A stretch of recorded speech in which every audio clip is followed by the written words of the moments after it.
I made this table for my wife as a surprise one time, and so now I've decided to make another one, and this time I will show you the process of how I made it. So a lot of my projects start with old pallet boards. This is actually a pallet from an AC condensing unit.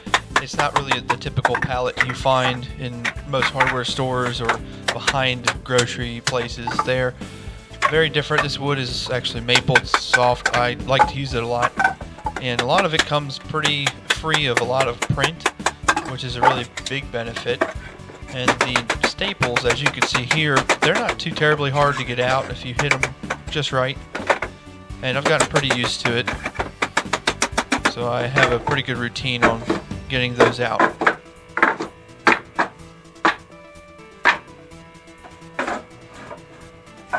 So next I just lined up the boards that I was going to use, and I decided to trim them shorter just a little bit on both ends, mainly to get rid of the nasty rough edge from the cut from their mill, and also a couple of them had some pretty gnarly looking knots, as you can see right there.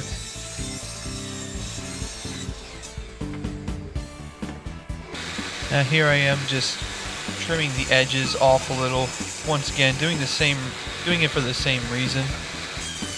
The edges were a little bit bowed, and also, as you can see right there, there's some marks on it.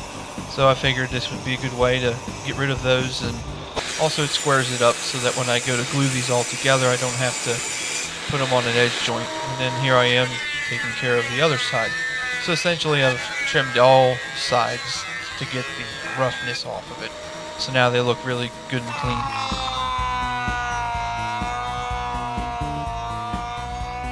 A lot of the things I do, I don't really do a lot of measurements. So that's why you don't really see me measuring thicknesses and widths and things like that. It just kind of goes by what I have.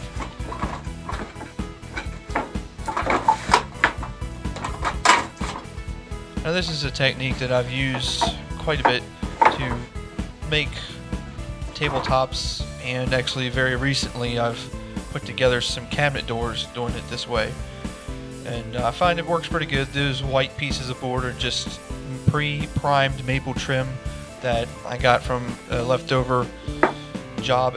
It was a scrap pile getting thrown out, and I asked the guy if I could use it, and he said I could. So it turns out it's terrible to use for projects, but it's perfect for this stuff.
And here it is all clamped up, ready to dry. So now this is the next day. I've removed everything, and I just use a chisel here to get rid of some of the glue. This is going to be the bottom, and so I'm not really too concerned about the glue drips and little knickknacks here and there. As you can see, I'm just trying to clean it off.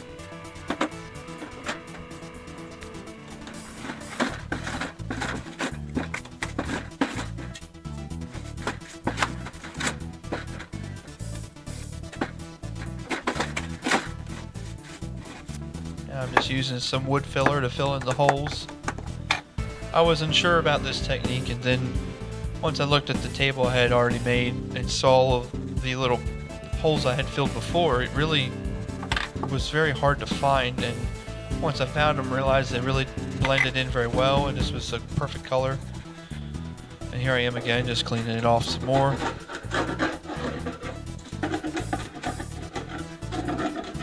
A little bit of things I did off camera was I sharpened up the edges. As you can see, they're not sharpened yet, but in the next video I will cover the legs and everything else.